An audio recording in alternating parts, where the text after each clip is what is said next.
नमस्कार, यहाँलाई बिजनेस सेन्ट्रलमा स्वागत छ। नेपालको 37 खर्ब 4 अर्ब बढी रहेको वैदेशिक मुद्रा सञ्चितलाई कसरी उत्पादकतासँग जोड्ने भन्ने विषयमा छलफल हुन जरुरी छ। नेपाल राष्ट्र बैंकका गभर्नर डाक्टर विश्वनाथ पौडेलले हालसालै सोभरेन वेल्थ फन्ड स्थापना गर्दा हुने फाइदाबारे केही सुझाव दिएका छन्। पौडेलका अनुसार अमेरिकी ब्याज दर र विनिमय दर घट्दा नेपालको ठूलो रकम जोखिममा पर्न सक्छ। यसको दीर्घकालीन समाधान भनेको छुट्टै लगानी संरचना बनाउनु हो। यस सम्बन्धमा तयार पारिएको एक रिपोर्ट हेरौँ। गभर्नर पौडेलका अनुसार नेपालसँग हाल 22 अर्ब डलर भन्दा बढी वैदेशिक विनिमय सञ्चित छ। तर अमेरिकी ब्याज दर सामान्यकरण हुँदा यो सञ्चितबाट हुने प्रतिफलमा ठूलो ह्रास आउने जोखिम छ। यही जोखिम न्यूनीकरणका लागि सोभरेन वेल्थ फन्ड मार्फत सुरक्षित र दिगो लगानी विकल्पमा जानुपर्ने प्रस्ताव गभर्नर पौडेलले गरेका हुन्। साथै पौडेलले बैंक तथा वित्तीय संस्थालाई थप सबल बनाउन केन्द्रीय बैंकलाई विशेष र निर्णायक अधिकार दिनुपर्ने पनि बताएका छन्। प्रतिनिधि सभाको अर्थ समितिमा बोल्दै पौडेलले निक्षेपकर्ताको सुरक्षा र वित्तीय स्थायित्वको लागि तत्काल निर्णय लिन सक्ने कानुनी आधार आवश्यक रहेको जिकिर गरेका छन्। यो भनाई बैंक तथा वित्तीय संस्था सम्बन्धी ऐन बाफिया संशोधन विधेयकको छलफलकै क्रममा आएको हो, जो हाल संसदको अर्थ समितिमा विचाराधीन छ।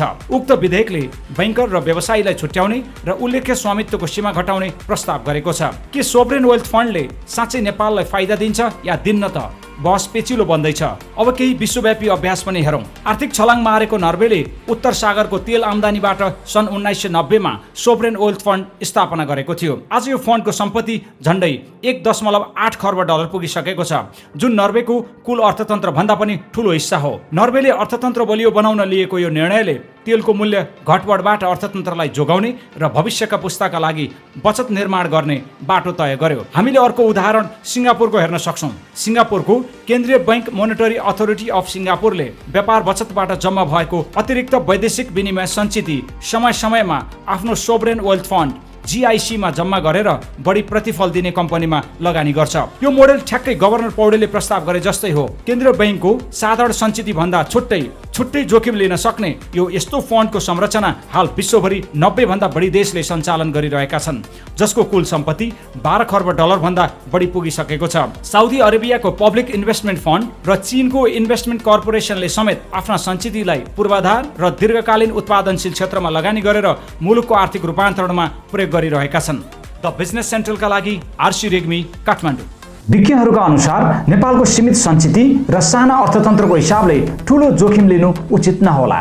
तर सिङ्गापुर मोडेल जस्तै सावधानीपूर्वक संरचना तयार गरी सञ्चितको एक हिस्सा मात्र भए पनि दीर्घकालीन लगानीमा लगाउने सम्भावना भने अनुसन्धान योग्य देखिन्छ।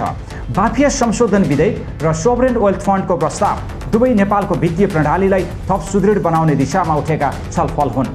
आगामी दिनमा यो प्रस्तावमाथि पनि छलफल भएर कानुनी बाटो खुल्यो भने नेपाल र नेपालीका लागि यो माइलस्टोन साबित हुनेछ। तपाईको सल्लाह सुझाव र प्रतिक्रियाको अपेक्षासहित आजलाई बिजनेस सेन्ट्रल बिटमा छौँ। नमस्कार। Business Central with Regmi, the talk show focused on corporate business, delivered minute by minute.